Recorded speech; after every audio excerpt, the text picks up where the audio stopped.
AITA for taking my name off our condo loan after my ex-fiancée called off the wedding? I am a 31-year-old, working as a mechanical engineer at an aerospace company in Seattle. I am a pretty average guy, a little overweight but working on it, with a receding hairline I am trying to come to terms with. I am definitely more comfortable talking about material strength than fashion trends. I grew up in a middle-class family in Michigan, paid my way through college with scholarships and side jobs, and landed a good position right after graduation. Then I met Elena. She was 28, a marketing executive at a prestigious firm, and way out of my league regarding her looks. We met at my friend Sam's birthday party 3 years ago. She was a colleague's guest, and I still have no idea why she gave me her number that night. Women who look like they stepped out of a magazine don't usually go for guys like me, but we clicked, or at least, I thought we did. The first year was incredible. She was funny, adventurous, and seemed genuinely interested in my work, even though aerospace engineering isn't exactly thrilling dinner party conversation. She would ask questions about my projects, send me supportive texts during big presentations, and sometimes wear that nerdy NASA t-shirt I got her to bed. Looking back, the red flags were there from the beginning. But love is blind, isn't it? She would make little comments about my potential, how I could easily be a senior engineer if I networked more, or how I should dress better for client meetings to get noticed by management. At the time, I thought she was encouraging me. Now, I realized she was trying to mold me into her image. After about a year, things started to shift. Her suggestions became criticisms. My apartment was suddenly too small for an established professional. My perfectly functional Honda was an embarrassment next to her BMW.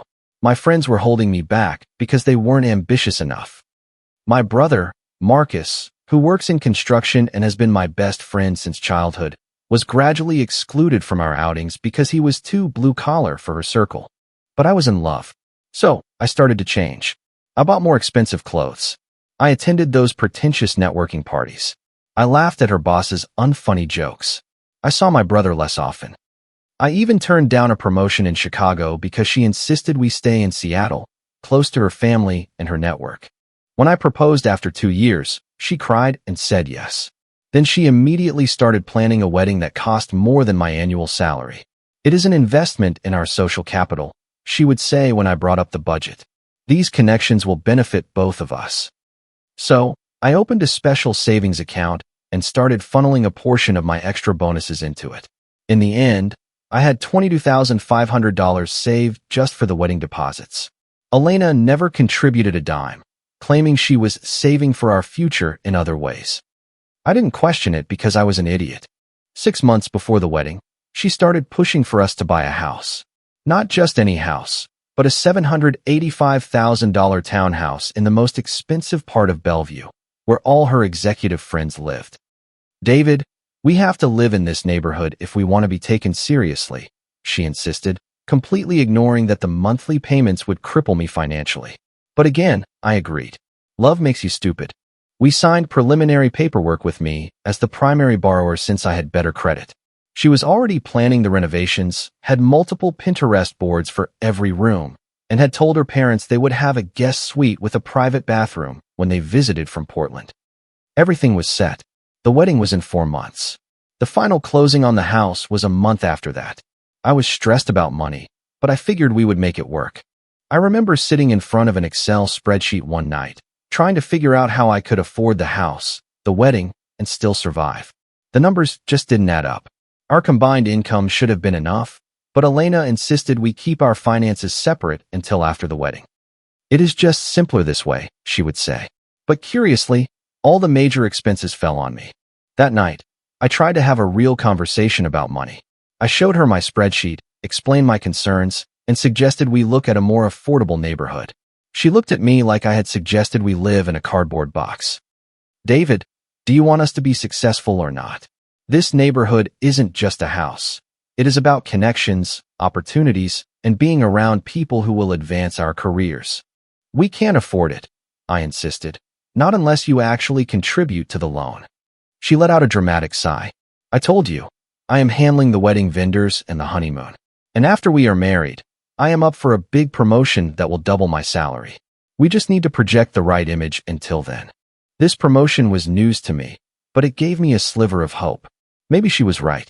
Maybe this temporary financial stress would pay off later. So, I ignored the pit in my stomach and went along with it. We spent the next few weekends touring houses, meeting with designers, and attending dinner parties with her friends from the neighborhood. I felt more and more out of place, but Elena seemed to glow. She would introduce me as my fiancé, the aerospace engineer, as if I were an accessory rather than a person. Then came the text that changed everything. I remember the exact moment my life tilted on its axis. I was in the checkout line at a QFC, my cart filled with random groceries, pizza rolls, scented trash bags, and energy drinks for a big project at work. My phone buzzed. I saw Elena's name. I figured it was another text about a dinner reservation or some wedding drama. But it wasn't. 8 words that knocked the wind out of me. The wedding is off. Expect a call from my lawyer. That was it. No explanation, no emotion, not even an exclamation point. Just that cold, final period. As if I were a business deal that had become unprofitable.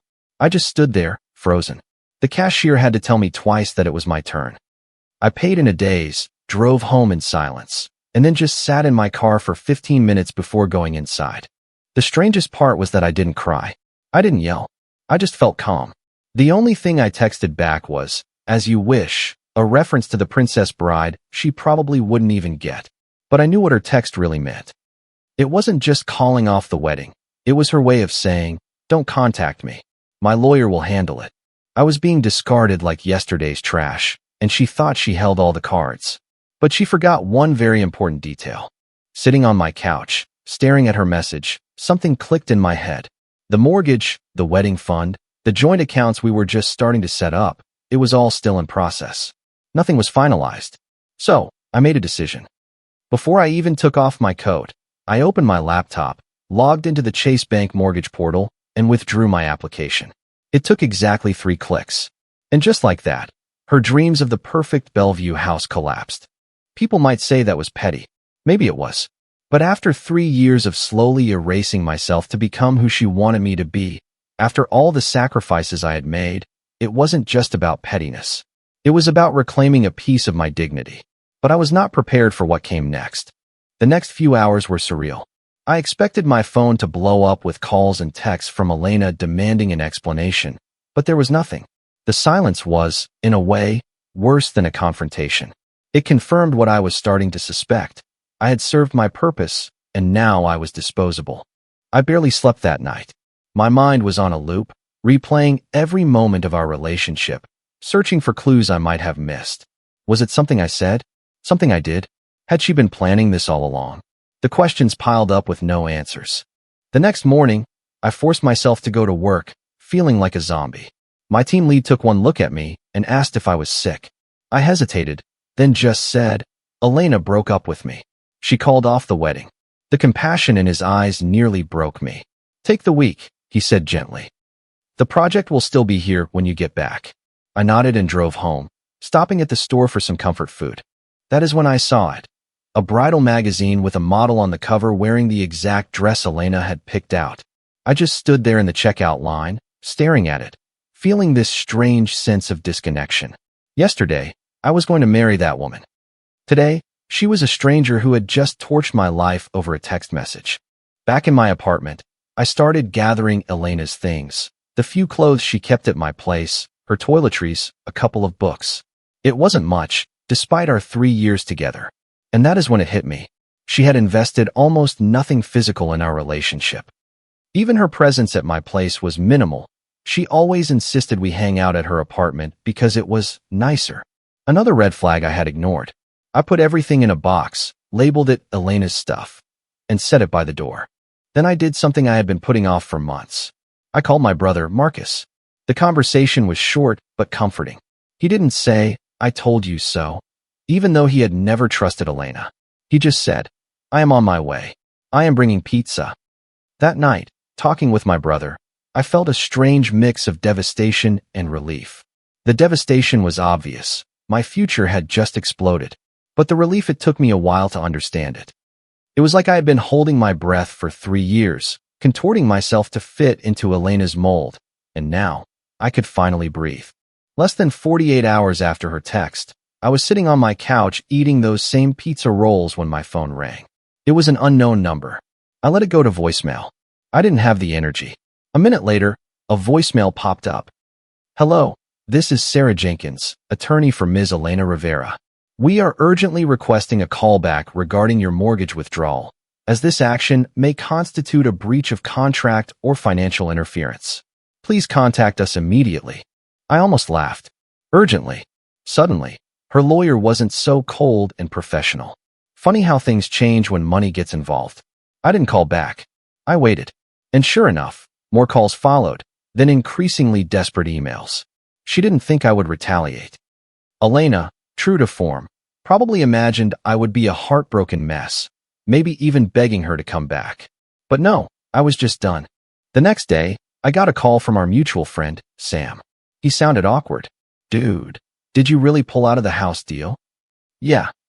Okay, because Elena is freaking out. Apparently, she already ordered like $18,000 worth of custom furniture, and she told all her coworkers to start looking in the same neighborhood. I almost said, not my problem, but I held back. Sam added, she is saying you are being vindictive, that you are doing this to punish her. She even told people at the office yesterday that you were financially abusing her by pulling your name from the mortgage. I burst out laughing. Financially abusing her? The woman who never put a dime toward our future home or the wedding. The woman who dumped me over text after 3 years. Sam, she can say whatever she wants. I am not buying a house with someone who breaks up with me via text. There was a long silence. Then he said, yeah, that is fair. But just so you know, she is telling different people different stories. To some, she is saying it was mutual. To others, she is saying there were problems, things she can't talk about. It is weird, man. After I hung up, I sat there, thinking about those problems she was insinuating. What was she trying to imply? That I was unsafe? Unfaithful? The fact that she was telling different stories made it clear she was in damage control mode. But why would she need damage control if it was her decision? Something wasn't adding up. The next few days were a strange blend of emotional numbness and brutal clarity. I found myself replaying conversations with Elena that had seemed harmless at the time, but now took on a sinister hue. Like when she would casually mention how financially generous her ex had been and how she expected more from him. Or her thinly veiled disappointment when I talked about saving for retirement instead of buying luxury goods. I started going through our old photos. It was like looking at strangers. In almost every picture, Elena was perfectly posed, aware of the camera, while I looked slightly awkward, like I was trying too hard to fit into her world. At what point had I stopped being myself? The financial reality hit me, too. I went through my bank statements, adding up what I had spent on our relationship over 3 years. The total was staggering, nearly $65,000. On trips she demanded, dinners where the check was always dropped in front of me, gifts for her professional achievements, and of course, the wedding fund. Meanwhile, her contributions were minimal. She would cook occasionally or get me a nice birthday present. Yes, but it was trivial compared to what I had put in. It wasn't just the money, it was the imbalance. The taking, with very little giving.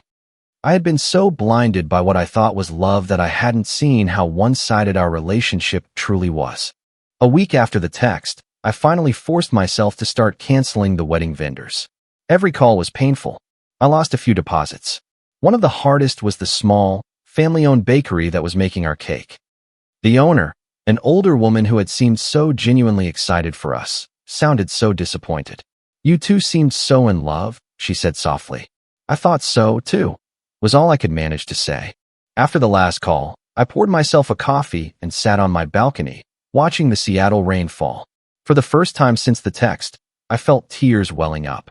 Not for Elena, but for the future I thought I had, for the life I had planned and lost, for the person I had forced myself to become. But beneath the grief, something else was growing. A quiet determination. A realization. I had been given a chance to find myself again before I made the biggest mistake of my life. As painful as this was, maybe it was a gift. It was at that moment my phone buzzed. An email from the mortgage broker confirming the withdrawal of my application. The subject line read, "Application terminated. Future options available." It felt almost prophetic. What Elena didn't know, what nobody knew, was that I had started noticing strange things in the weeks prior. Signs, in retrospect. Late night, Work emails she would hide when I walked by. Client dinners that ran suspiciously late. The way she would lock her phone the second I entered a room. I had noticed it all. I just hadn't wanted to believe what it implied. But now, with everything falling apart, I was finally seeing clearly. So, instead of responding to her lawyer or trying to salvage anything, I stayed silent. I let them panic, let them wonder what my next move would be. And in that silence, the truth began to surface. 3 days after the text, there was a knock on my apartment door around 8 in the evening. I wasn't expecting anyone. It was her father, Mr. Rivera. The last time I had seen him was at a dinner a month ago, where he had made a heartfelt speech about how proud he was to welcome me into their family. Now, he just looked tired and embarrassed. He didn't even say hello before launching in. What is going on with the house? I crossed my arms. I am not buying a house with someone who tells me we are done via text and then sicks her lawyer on me.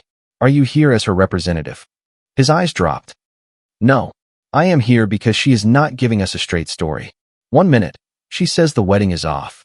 The next, she is screaming about furniture bills and credit checks and how she is going to be humiliated in front of all her colleagues at Apex Marketing. For a second, I considered telling him everything, all my suspicions, all the red flags I had ignored. But I didn't. I just said, she is the one who ended it. I respected that. She can deal with the consequences of her actions for once in her life. He nodded slowly, then muttered something like, I told her not to do this, and left. I watched him walk away, and a strange calm settled over me. But the real bombshell was about to drop. The next morning, I got a call from my brother, Marcus. We had always been close growing up, but Elena had managed to drive a wedge between us over the last year with her comments about him being too manual labor, too unsophisticated to fit in with our new social circle. I hadn't spoken to him in almost a month. Hey bro, he said, his voice hesitant. I heard about you and Elena from Sam. Listen, man, there is something I need to tell you. Something I probably should have told you months ago. My heart started beating faster. What is it? There was a long pause. You remember that renovation job I was doing at that fancy high-rise downtown, the Cascade? Yeah. Well, I saw Elena there. With some guy? They were walking into his condo together, looking real cozy. I didn't know what to think. Maybe it was professional, but the way he was touching her, I took a picture, just in case. But I wasn't sure if I should tell you.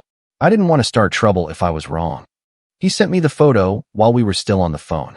It was clearly Elena, wearing a dress I had never seen, with a tall guy with perfect hair and an expensive suit. His hand was resting on the small of her back in a way that was definitely not just friendly. The date stamp showed it was from 2 months ago. The guy's name is Julian, Marcus said. I asked some of the building maintenance guys. He is some high-powered investment banker. Drives an Aston Martin. The kind of trust fund jerk who brags about his watch collection. Julian. The name hit me immediately. She had mentioned him several times, always framing him as just a client at her marketing agency. She said he was difficult but important. I guess he was important, all right. After I hung up, I went into investigation mode. I pulled up his Instagram. Most of his posts were suddenly private, which was red flag number 1, but I could still see photos he was tagged in. There was one from a charity gala 3 weeks earlier. The same weekend, she claimed to be on a girls' spa retreat. She wasn't fully in the picture, but he was, and you could see just her arm and part of her dress in the corner. It was the same dress from Marcus's photo. I kept digging. I checked our shared cloud drive, which we use for wedding planning. In the recently deleted folder, I found several selfies of her that I had never seen before, clearly taken in an apartment that wasn't mine. A luxurious place with floor-to-ceiling windows and a view of the Space Needle. Exactly the kind of place a high-earning banker would live. The pieces of the puzzle started snapping into place. Her sudden complaints about my salary. The constant comparisons to her friends' husbands who were really going somewhere. The increasing pressure to move to an overpriced neighborhood we couldn't afford. Her comments about me needing to dress better and network more. She wasn't just cheating. She was upgrading. And I was the stepping stone she no longer needed. I took a day to process it all, to let the anger and hurt wash through me. Then I did something I hadn't done in almost a year. I called my old college engineering buddy in Denver. Hey Ben, I said when he picked up. That job offer, is it still on the table? There was a pause, then he burst out laughing. You finally ditched the princess? The job is still open, man. $125,000 plus relocation. When can you start? For the first time in days, I smiled. How does next month sound? The conversation with Ben was like a lifeline in a turbulent sea. He didn't ask for the messy details of the breakup. He just launched into excited descriptions of the projects I would be working on, the team I would be joining, and the incredible hiking trails just an hour outside of Denver.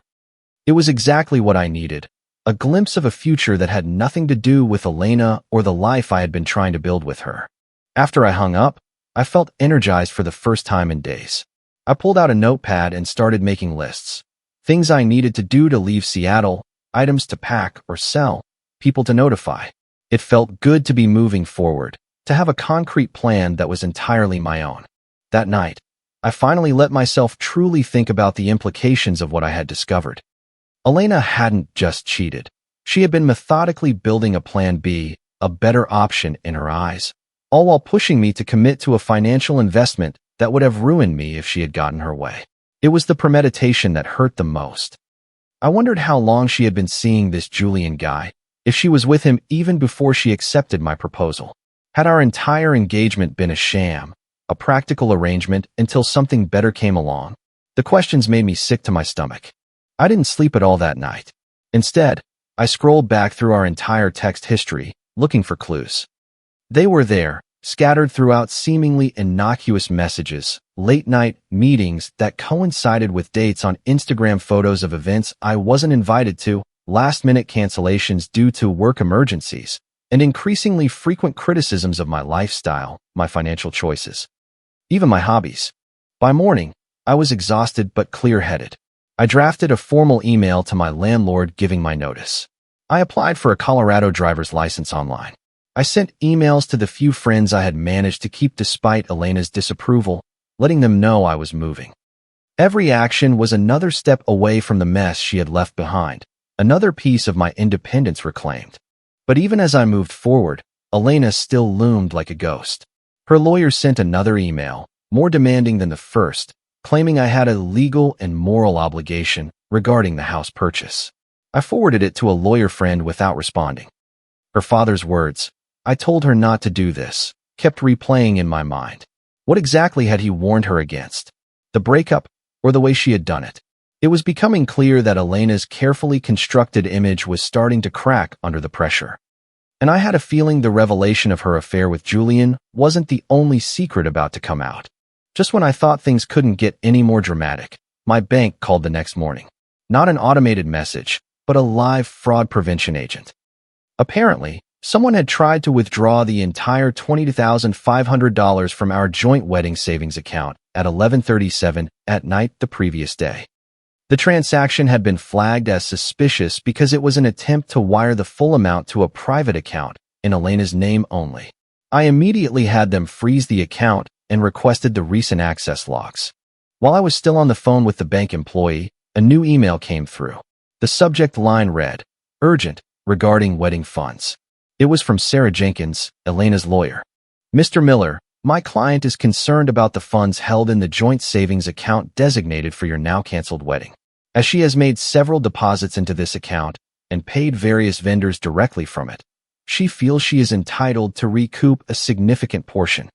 My jaw dropped as I read the email. It was a complete fabrication. I had every statement, every deposit slip, proving that 100% of the money had come from my account. Elena hadn't contributed a single cent. She had always kept her money separate, claiming it was smarter for her to handle certain expenses on her own. And now she was trying to steal my savings and pretend it was partly hers. I forwarded the email to Ben, whose brother-in-law was a family law attorney. His reply was immediate. "Save everything. Every email, every text. Get a lawyer yesterday." So I did. That afternoon, I had a consultation with Catherine Wu, apparently the most feared family law attorney in Seattle. Her retainer wasn't cheap, $5,000. But the moment I explained my situation and showed her the evidence I had compiled, she took the case. "Mr. Miller," she said with a smile that reminded me of a shark, "you have been remarkably restrained given the circumstances. But it is time to protect yourself. Ms. Rivera is clearly attempting to commit fraud." She drafted an official cease and desist letter to Elena's lawyer that same day, including copies of all the bank statements proving the funds were entirely mine, along with screenshots of the unauthorized withdrawal attempt. She also advised me to cut off all contact with Elena and let all communication go through legal channels. That night, my phone blew up with notifications. Elena had tried to call me 8 times in a row. When I didn't answer, she started texting. "I can't believe you got a lawyer. We need to talk about this like adults. You are being irrational. You froze the account? I need that money for cancellation fees." I didn't reply to any of it.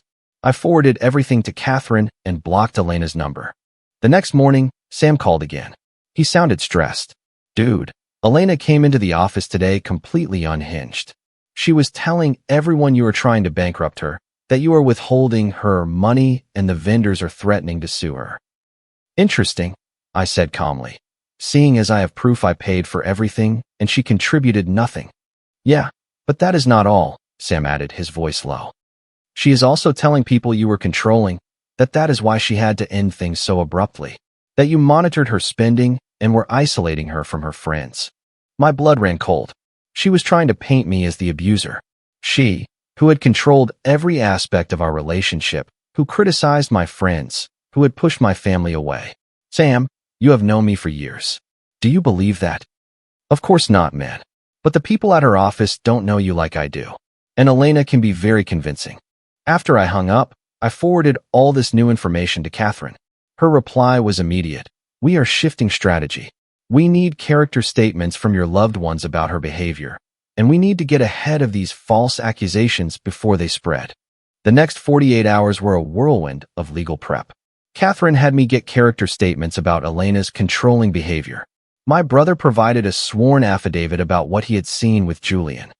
I compiled a complete timeline of our relationship, including all the red flags, the criticisms, the isolation, and the financial manipulation. Meanwhile, Elena's lawyer sent another email, this one with a completely different tone. "My client is distressed that a private matter has escalated.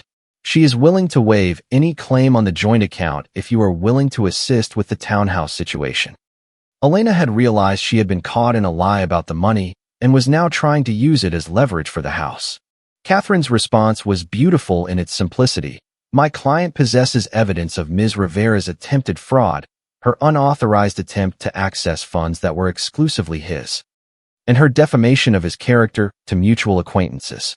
We are prepared to pursue this matter to the fullest legal extent if necessary. There will be no negotiation regarding the never-purchased home, nor any negotiation regarding the funds, which belong solely to my client." That is when all hell really broke loose. I spent that evening packing up my apartment, sorting through years of accumulated belongings, deciding what was worth taking to Denver. It was strangely therapeutic, assessing each object, asking myself if it held any real value to me or if I had just bought it to please Elena. The expensive watch, she said, was a must-have for meetings. Sold. The pretentious art books I never read. Donated.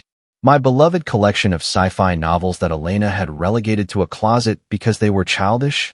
Absolutely coming with me to Denver. As I worked, my phone kept buzzing. Unknown numbers, likely Elena's friends trying to guilt-trip me. I ignored them. Catherine had been clear, no direct contact. Around midnight, exhausted but pleased with my progress, I checked my email one last time before bed. There was a message from an unfamiliar address. The subject line read, "You should know the truth about Elena." I hesitated to delete it. It could be another trap, another manipulation. But my curiosity won. The email was from a woman named Chloe, who said she was a former co-worker of Elena's at her previous company. According to Chloe, Elena had a history of attaching herself to successful men, using them to advance her career or social standing, and then dumping them the second a better opportunity came along. She pulled the same thing with her last boyfriend, Chloe wrote, a doctor who bought her a car and paid for her apartment renovations. The minute he proposed, she suddenly found reasons to break up. 2 weeks later, she was dating their boss. I stared at the screen, unsure what to think. Was this real, or just someone with a grudge? I forwarded the email to Catherine with no comment and finally went to bed, my mind racing with possibilities. The next morning brought a surprise. A voicemail from Sarah Jenkins, Elena's lawyer, asking to speak with Catherine about a potential resolution. The tone was drastically different from her previous messages, less demanding, more conciliatory. Something had changed. I called Catherine immediately to pass along the message. "Interesting timing," she remarked. "I was just about to call you. I did some digging on Ms. Rivera last night, and it appears your situation is not unique. There is a pattern of behavior here that could be very relevant if this goes to court." "The email from Chloe?" I asked. "That and more. Let's just say your ex-fiancée has left quite a trail of financial entanglements behind her. I have a call scheduled with Ms. Jenkins this afternoon. In the meantime, how is the move coming along?" I smiled at her subtle reminder to stay focused on the future, not the legal drama. "It is moving. Denver is starting to feel real." "Good," Catherine said firmly. "Living well is the best revenge, Mr. Miller. Never forget that." As I hung up, my doorbell rang. Another unexpected visitor. This roller coaster wasn't over yet. Later that night, around 10 in the evening, I got a Facebook message from an account I didn't recognize. No profile picture, just a name, Julian Hayes. "We should talk. I don't want to be a part of whatever game she is playing." My hands were shaking as I typed back. "Talk about what?" His reply came almost instantly. "About Elena. About the lies she has been telling both of us." We agreed to meet at a coffee shop downtown the next morning. I got there early, partly out of curiosity, partly to scope the place out in case it was a setup. But right on time, in he walked, the guy from the photo. Tall, perfect hair, expensive watch gleaming on his wrist, the very cliché of a finance bro. He spotted me and came over. "David, I am Julian." We got our coffees and found a quiet corner. For a minute, we just sized each other up awkwardly. Then he spoke. "I need to know something first. When did you and Elena actually break up?" "4 days ago. She sent me a text saying the wedding was off." He looked genuinely shocked. "She told me you two broke up months ago, that you were only finalizing the house purchase out of guilt because her family had already invested in it." That familiar, painful knot formed in my stomach. "That is a lie. We were engaged until the day she sent that text. The wedding was set for June." Julian ran a hand through his hair, his face a mask of disbelief. "We have been seeing each other for almost 3 months. She told me her ex was clingy and wouldn't accept the breakup, that is why she couldn't post any pictures of us on social media yet." 3 months, I repeated, doing the math in my head. That covered the entire period of our house hunt, the final decision on the wedding venue, even the cake tasting we had done together. "There is something else," Julian said, looking uncomfortable. "She told me you had issues, that you were controlling, even physically intimidating at times. That is why she had to end things gently." I felt like I had been punched in the gut. "That is completely false. I have never laid a hand on her. I have never even raised my voice at her. You can ask anyone who knows me." Julian nodded slowly. "I believe you. Lately, things haven't been adding up. Last week, she told me she needed $15,000 for an investment opportunity. She got really angry when I hesitated. And yesterday, she called me crying, saying her vindictive ex was trying to ruin her financially and professionally." He gave a joyless laugh. "I am guessing that is you. My lawyer sent her a cease and desist letter after she tried to drain our joint account and lied about contributing to it," I explained. We talked for almost 2 hours, comparing stories, timelines, and the different lies she had told each of us. The picture that emerged was worse than anything I had imagined. Elena wasn't just cheating. She was living a complete double life, playing both of us for financial gain. She had told Julian I was abusive to explain her absences when she was actually with me. She had told me she was at work events when she was with him. She was pushing me to buy a house I couldn't afford while simultaneously pressuring him to invest in her supposed business ideas. As we were getting ready to leave, Julian hesitated. "There is one more thing you should know. Last month, she started talking about being pregnant." My blood ran cold. "Yeah, but when I started asking questions about doctor's appointments and dates, she backed off, said it was too early to be sure." I thought it was weird. I thanked him for coming, for being honest. As we stood to leave, he looked me straight in the eye and said something I will never forget. "We both dodged a bullet, man. But you were the one brave enough to call her on it." Armed with this new information, I met with Catherine again. She advised me to document absolutely everything from my conversation with Julian, especially the false accusations of abuse, which were particularly serious. "We have grounds for a defamation suit," she said. But let's see how they respond to our initial position first. I didn't have to wait long. That evening, I got another call from Sam. He sounded panicked. Dude, something crazy just happened at the office. Elena got a phone call in the middle of a meeting, and she ran out of the room like she had seen a ghost. 20 minutes later, she came back, cleared out her desk, and left. Her boss is saying she is taking an immediate, personal leave of absence. What did I do? I asked. I think the better question is, what did you do? I told him about meeting Julian and how we had compared notes on Elena's lies. Sam was silent, stunned. Holy crap. So the guy actually reached out to you? That is wow. That is not all. I added, explaining the story about the fake pregnancy, the abuse allegations, all of it. Damn, Sam whispered. I knew she could be manipulative, but that is a whole other level. The next morning, my phone rang. Unknown number. Against my better judgment, I answered. David, this is Sarah Jenkins, Elena's attorney. I need to speak with you directly. I immediately replied that all communication needed to go through my lawyer, but she cut me off. I no longer represent Ms. Rivera. I withdrew from her case this morning after discovering my client provided me with materially false information. I cannot and will not be party to fraud or defamation. I was speechless. Her own lawyer had dropped her. Later that day, an email came through from Elena's work address. The subject line just said, please. Against Catherine's advice, I opened it. David, I know I made some terrible mistakes. I am seeing a therapist now and getting on medication for my issues. I never meant for things to go this far. Julian told me you met.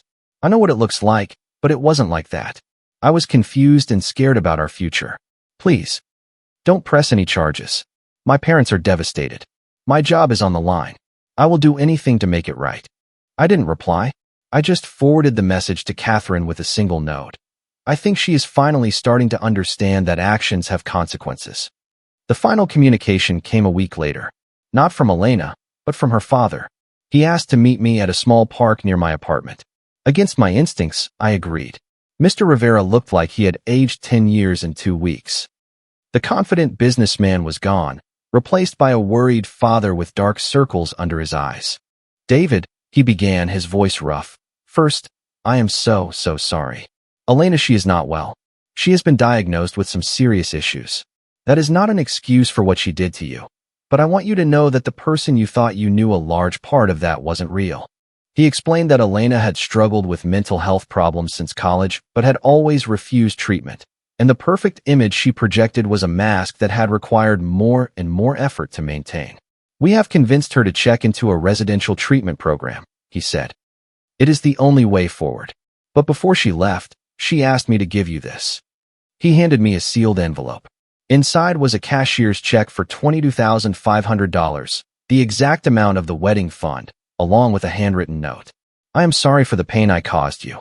You deserved better. We parted with an awkward handshake that turned into a brief hug. As he walked away, he turned back one last time. By the way, congratulations on the job in Denver. A fresh start sounds like exactly what you need. Comment. I hope this story serves as a gentle reminder that your dignity is always worth fighting for.